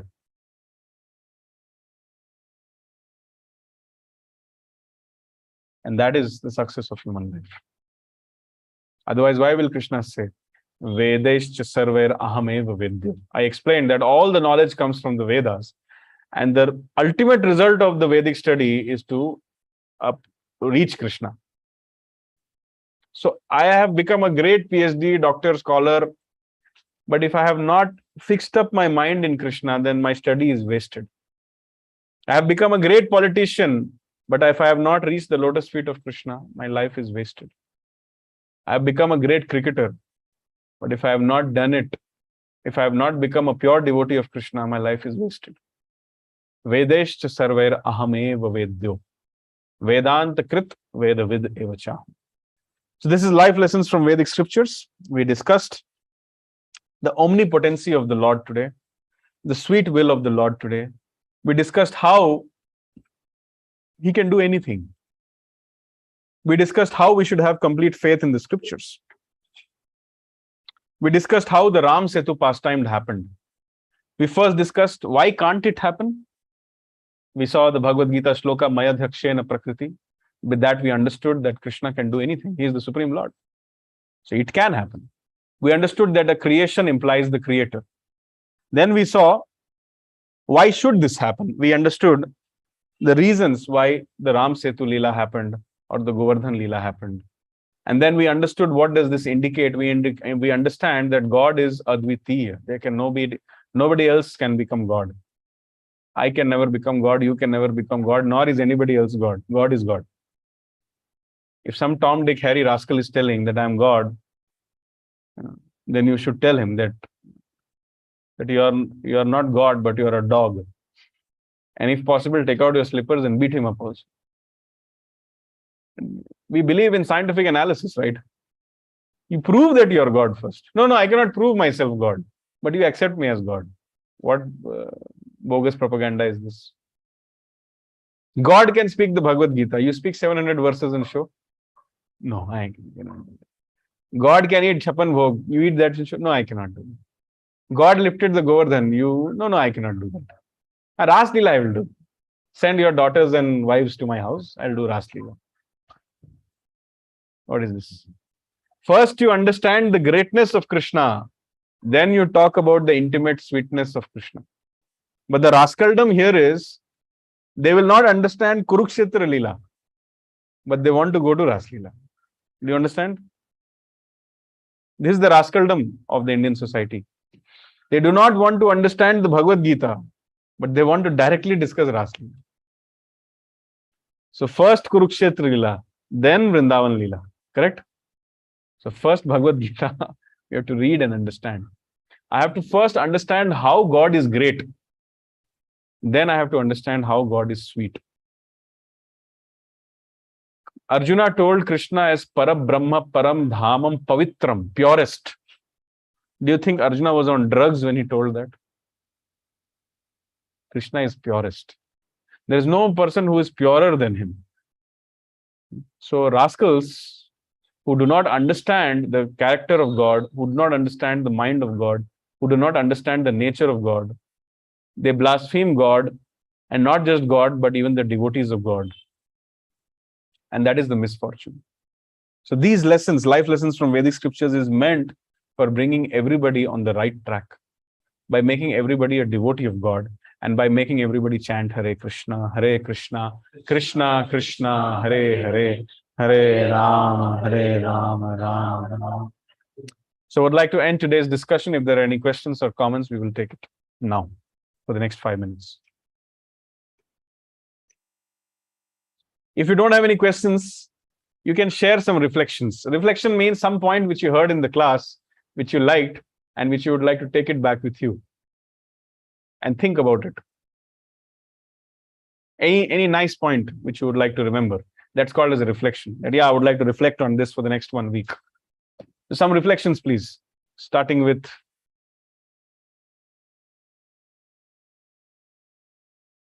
you. What did you like in today's session? And what did you dislike in today's session? Both you can say. Okay, anybody who's ready, who wants to share? Yes. Once more, your name, please. Mayank Kumar, yes. We have another Mayank. We have one more Mayank here. Yes. Yeah. If I like to remember that God, like Lord Rama, had to put it in he chose to give his devotees to offer his services. Very good. That's very important. Yes. So Mayank shared that the Lord can do anything and everything, but he chooses to make his devotees famous by giving them some service. He likes to promote his devotees. Thank you. Very nice point. Any other reflection?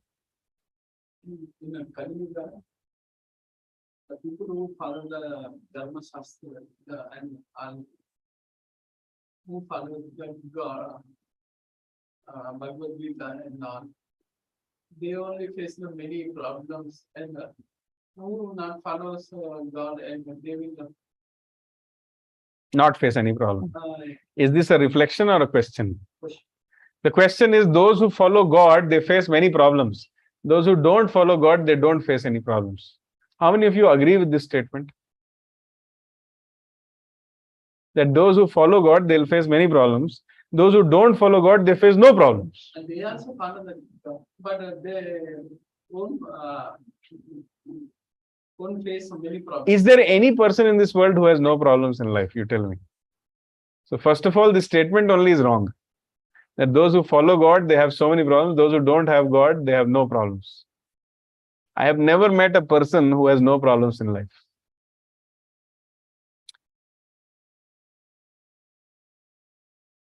Following God is saving you actually.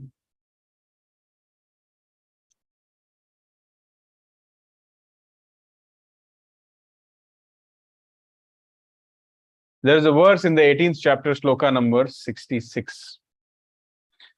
Sarva dharman parityajya mamekam sharanam braja aham tvam sarva papebhyo mokshayishyami ma shachah. Krishna says, abandon all varieties of religions and just surrender unto me. I shall give you freedom from all sinful reactions. Do not fear. Suffering comes because of sinful activities.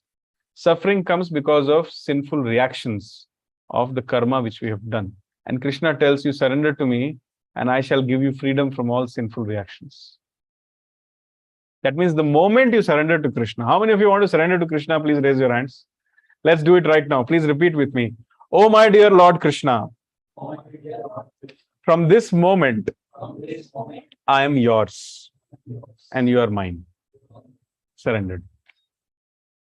You have surrendered. Now there are no sinful reactions in your life. But see, even after surrendering to Krishna, we have some lust in our heart. We have some greed in our heart. We have some anger. We have illusion. We have jealousy. We have attachments. So what to do? So Krishna will give us some treatment which will look like suffering. But actually it is not suffering. It is medicine. You understood? So in the life of his devotees, Krishna personally interferes and gives them treatment to remove the enjoyer mentality from the heart. That is a father treating a son. The son will think this is so much suffering, but actuality that is not suffering. Real suffering is those people who are not devotees. They are going through karmic reactions. That is real suffering. But the suffering which comes by the mercy of Krishna, that is going to purify our heart.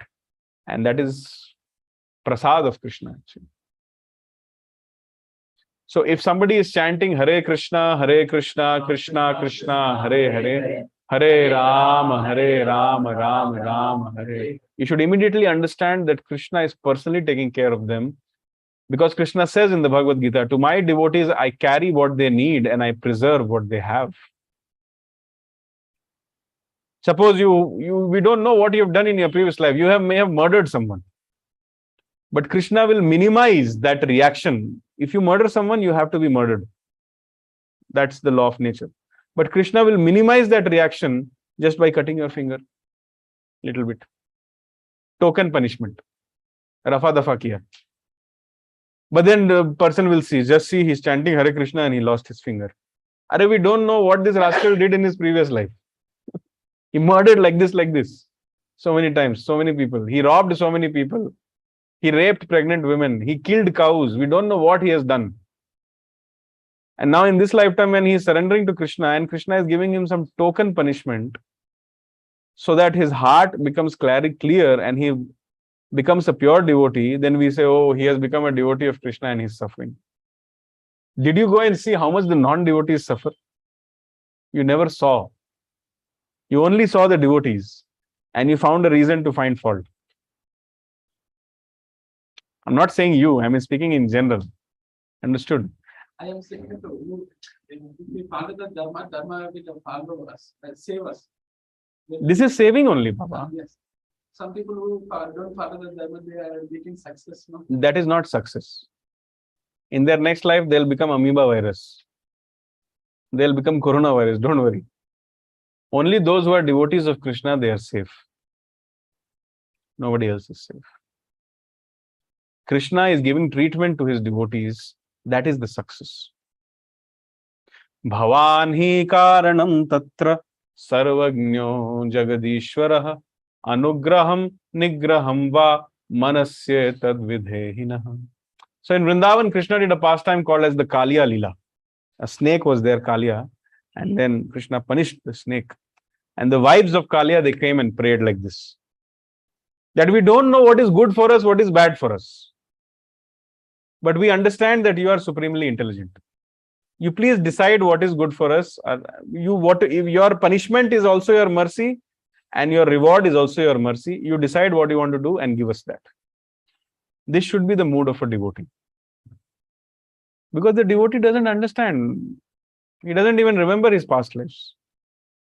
So real success is to become dependent on Krishna and understand that all the good things which are happening in my life is Krishna's mercy, and the bad things which are happening in my life is also his mercy. I broke my leg. I am so sinful. Actually, I should have lost my whole body. But Krishna is so kind that he has minimized so many sinful reactions in the form of a token purification by just breaking a small leg. This is the consciousness of a devotee. And the Srimad Bhagavatam, 10th canto, chapter 14, confirms this. Lord Brahma is telling that this is the reality. A devotee, before becoming a devotee, he was supposed to take birth another 500 times. But because he surrendered to you, he became your devotee. You finished that karmic reaction in just 5 years. That is Krishna. And in the process of doing that, he cleaned your heart also. He washed your brain also, which was filled with cow dung. That is Krishna. So devotees of Krishna are not suffering. They are going through purification. Please repeat with me. Devotees of Krishna are not suffering. Devotees of Krishna are not suffering. They are going through purification. They are going through purification. Those who are not devotees of Krishna, they are suffering. Those who are devotees of Krishna, Krishna is personally taking care of them. But those who are not devotees of Krishna, the laws of material nature is taking care of them, and we don't know what crazy things are going to happen to them. There are 84 lakh species of life. You do not know what is in store for them. Does this answer your question? Yes or no? This Indian head nod is very difficult to, it's like a cryptic thing. This means yes also, this means no also, this means nothing also. Okay, now we'll do something very practical. We'll distribute the beads. As we distribute the beads and we chant the Hare Krishna Mahamantra, I'm going to tell you the importance of chanting Hare Krishna Mahamantra.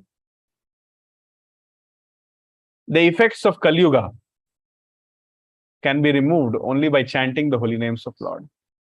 Kritya dhyayato vishnum tretayam yajato makhaihi dvapare paricharyayam kalau tadhari kirtanat. What the result which was obtained in Satyuga by meditating, in Dwapar Yuga, in Treta Yuga by performing sacrifices, in Dwapar Yuga by constructing temples and doing deity worship, the same result is obtained in Kalyuga by chanting the holy names of the Lord. So every yuga, don't start chanting, listen first. Prepare your mind. Every yuga has a yuga dharma. So the yuga dharma of Kalyuga is to chant the holy names of the Lord. Harer Naam eva kevalam kalau nastyeva gatiranatha. Other than the name of Hari, other than the name of Hari, other than the name of Hari, there is no other path for salvation in this age of Kalyuga. There is no other path, there is no other path, there is no other path. 3 times Vedvyas has told this. So, we will experience this process of chanting Hare Krishna Mahamantra. So volunteers can teach the people who have come for the first time how to chant, and others can repeat with me. You have to hold it not with your index finger, but with your middle finger and the thumb. Yeah. You have to hold the head bead and chant the Panch Tattva mantra.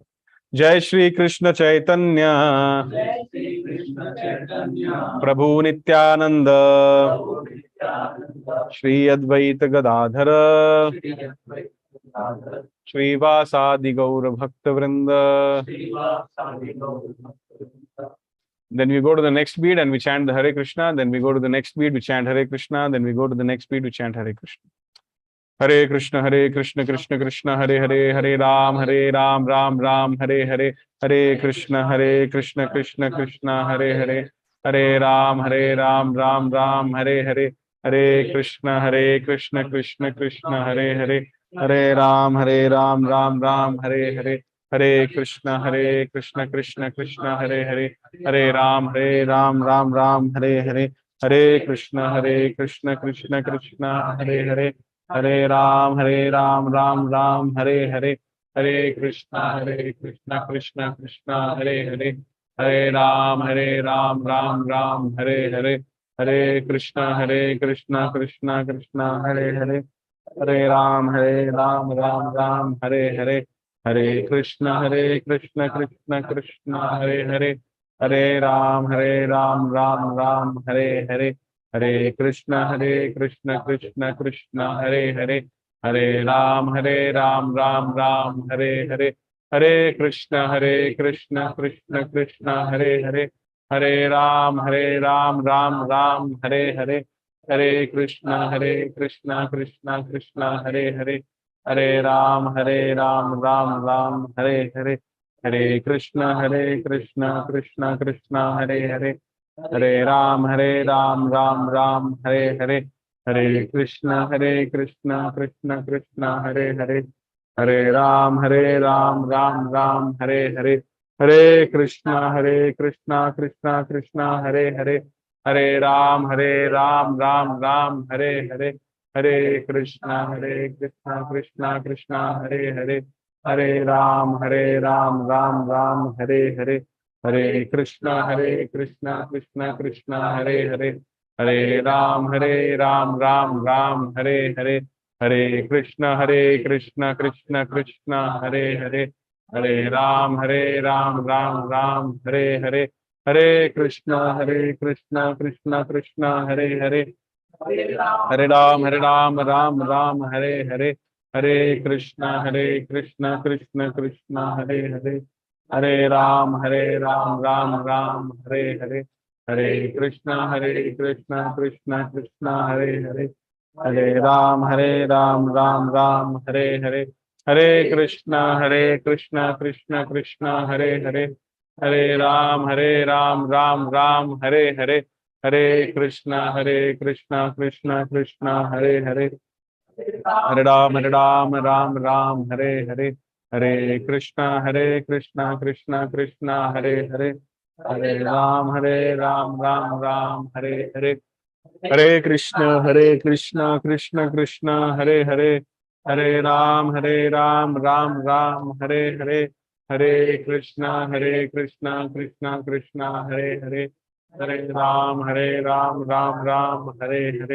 Hare Krishna, Krishna Krishna, Hare Hare, Hare Ram, Ram Hare Hare, Hare Krishna, Krishna Krishna, Hare Hare, Hare Ram, Ram Hare Hare, Hare Krishna, Krishna Krishna, Hare Hare, Hare Ram, Ram Hare Hare, Hare Krishna, Krishna Krishna, Hare Hare, Hare Ram, Ram Hare Hare, Hare Krishna, Krishna Krishna, Hare Hare, Hare Ram, Ram Hare Hare, Hare Krishna, Krishna Krishna, Hare Hare, Hare Ram, Ram Hare Hare, Hare Krishna, Krishna Krishna, Hare Hare, Hare Ram, Ram Hare Hare, Hare Krishna, Krishna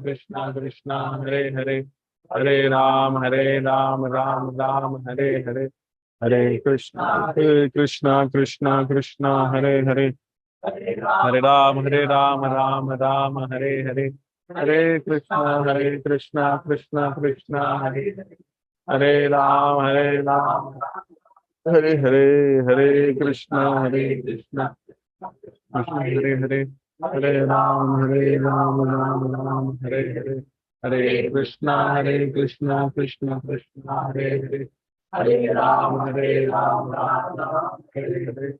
Hare Krishna, Krishna Krishna, Hare Rama, Rama, Hare Hare Krishna, Krishna Krishna, Hare Hare, Hare Ram, Ram Ram, Hare Hare, Hare Krishna, Krishna Krishna, Hare Hare, Hare Ram, Ram Hare Hare Krishna. We'll try to go a little bit. Hare Krishna. One second. We'll try to go a little bit faster. We have to chant like this. Hare Krishna, Krishna Krishna, Hare Hare, Hare Ram, Ram Ram, Hare Hare, Hare Krishna, Krishna Krishna, Hare Hare, Hare Ram, Ram Ram, Hare Hare, Hare Krishna, Krishna Krishna, Hare Hare, Hare Ram, Ram Ram, Hare Hare, Hare Krishna, Krishna Krishna, Hare Hare, Hare Ram, Ram Ram, Hare Hare, Hare Krishna, Krishna Krishna, Hare Hare, Hare Ram, Ram Ram, Hare Hare, Hare Krishna, Krishna Krishna, Hare Hare, Hare Ram, Ram Ram, Hare Hare, Hare Krishna, Krishna Krishna, Hare Hare, Hare Ram, Ram Hare Hare, Hare Krishna, Krishna Krishna, Hare Hare, Hare Ram, Ram Hare Hare, Hare Krishna, Krishna Krishna, Hare Hare, Hare Ram, Ram Hare Hare, Hare Krishna, Krishna Krishna, Hare Hare, Hare Ram, Ram Hare Hare, Hare Krishna, Krishna Hare Hare, Hare Ram, Ram Hare Hare, Hare Krishna, Krishna Krishna, Hare Hare, Hare Ram, Ram Hare Hare, Hare Krishna, Krishna Krishna, Hare Hare, Hare Ram, Ram Hare Hare, Hare Krishna, Krishna Krishna, Hare Hare, Hare Ram, Ram Hare Hare, Hare Krishna, Krishna Krishna, Hare Hare, Hare Ram, Ram Hare Hare, Hare Krishna, Krishna Hare Hare, Hare Ram, Ram Hare Hare, Hare Krishna, Krishna Krishna, Hare Hare, Hare Ram, Ram Hare Hare, Hare Krishna,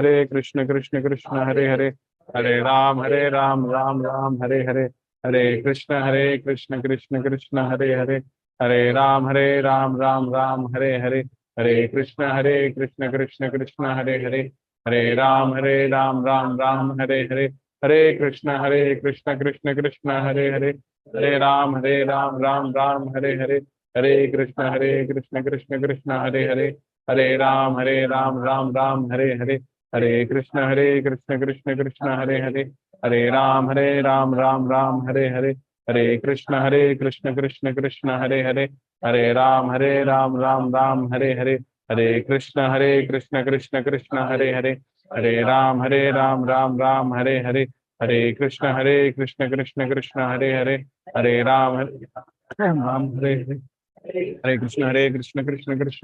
Hare Ram, Ram Hare Hare, Hare Krishna, Krishna Krishna,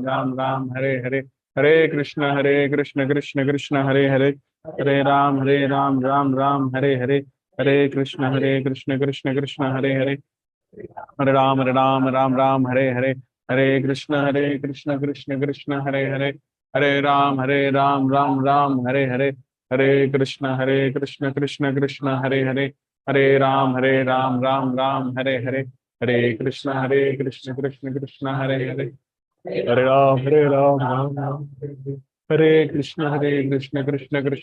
Hare, Hare Ram, Ram Hare Krishna, Krishna Hare Hare, Hare Ram, Ram Hare Hare, Hare Krishna, Krishna Hare Hare, Hare Ram, Ram Hare Hare, Hare Krishna, Krishna Krishna, Hare Hare, Hare Ram, Ram Hare Hare, Hare Krishna, Krishna Hare Hare, Hare Ram, Ram Hare Hare, Hare Krishna, Krishna Krishna, Hare Hare, Hare Ram, Ram Hare Hare, Hare Krishna, Krishna Krishna, Hare Hare, Hare Ram, Ram Hare Hare, Hare Krishna, Krishna Krishna, Hare Hare, हरे राम राम राम हरे हरे, हरे कृष्ण कृष्ण कृष्ण हरे हरे, हरे राम राम राम हरे हरे, हरे कृष्ण कृष्ण कृष्ण हरे हरे, हरे राम राम राम हरे हरे, हरे कृष्ण कृष्ण कृष्ण हरे हरे, हरे राम राम राम हरे हरे, हरे कृष्ण कृष्ण कृष्ण हरे हरे, हरे राम राम हरे हरे, हरे कृष्ण कृष्ण कृष्ण हरे हरे, हरे राम राम राम हरे हरे, हरे कृष्ण कृष्ण कृष्ण हरे हरे, हरे राम राम हरे हरे, हरे कृष्ण कृष्ण कृष्ण हरे हरे, हरे राम राम राम हरे हरे, हरे कृष्ण कृष्ण कृष्ण हरे हरे, हरे राम राम हरे हरे, हरे कृष्ण कृष्ण कृष्ण हरे हरे, हरे राम राम राम हरे हरे, हरे कृष्ण कृष्ण कृष्ण हरे हरे, हरे राम राम राम हरे हरे, हरे कृष्ण कृष्ण कृष्ण हरे हरे, हरे राम राम राम हरे हरे, हरे कृष्ण कृष्ण कृष्ण हरे हरे, हरे राम राम राम हरे हरे, हरे कृष्ण कृष्ण कृष्ण हरे हरे, हरे राम राम राम हरे हरे, हरे कृष्ण कृष्ण कृष्ण हरे हरे, हरे राम राम राम हरे हरे, हरे कृष्ण कृष्ण कृष्ण हरे हरे, हरे राम राम राम हरे हरे, हरे कृष्ण कृष्ण कृष्ण हरे हरे, हरे राम राम राम हरे हरे, हरे कृष्ण कृष्ण कृष्ण हरे हरे, हरे राम राम राम हरे हरे, हरे कृष्ण कृष्ण कृष्ण हरे हरे, हरे राम राम राम हरे हरे, हरे कृष्ण कृष्ण कृष्ण हरे हरे, हरे राम राम हरे हरे, हरे कृष्ण कृष्ण कृष्ण हरे हरे, हरे राम राम हरे हरे, हरे कृष्ण कृष्ण कृष्ण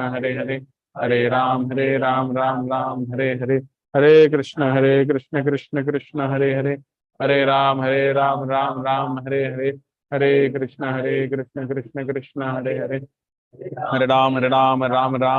हरे कृष्ण कृष्ण कृष्ण हरे हरे, हरे राम राम हरे हरे, हरे कृष्ण कृष्ण कृष्ण हरे हरे, हरे राम राम राम हरे हरे, हरे कृष्ण कृष्ण कृष्ण हरे हरे, हरे राम राम राम हरे हरे, हरे कृष्ण कृष्ण कृष्ण हरे हरे, हरे राम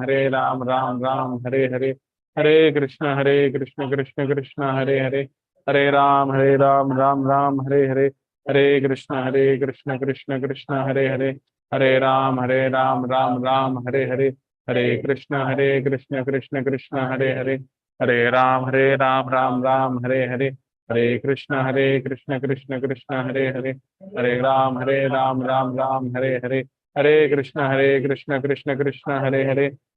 कृष्ण हरे हरे, हरे राम राम राम हरे हरे, हरे कृष्ण कृष्ण कृष्ण हरे हरे, हरे राम राम राम हरे हरे, हरे कृष्ण कृष्ण कृष्ण हरे हरे, हरे राम राम राम हरे हरे, हरे कृष्ण कृष्ण कृष्ण हरे हरे, हरे राम राम राम हरे हरे, हरे कृष्ण कृष्ण कृष्ण हरे हरे, हरे राम राम राम हरे हरे, हरे कृष्ण कृष्ण कृष्ण हरे हरे, हरे राम राम राम हरे हरे, हरे कृष्ण कृष्ण हरे हरे, हरे राम राम राम हरे हरे, हरे कृष्ण कृष्ण कृष्ण हरे हरे, हरे राम जय श्री कृष्ण चैतन्य जय श्री कृष्ण चैतन्य प्रभु नित्यानंद, प्रभु श्री अद्वैत गदाधर श्रीवासादि गौर भक्त वृंद, हरे कृष्ण हरे Krishna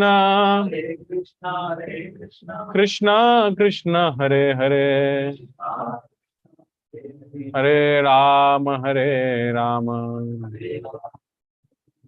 Ram Ram Hare Hare. Thank you very much.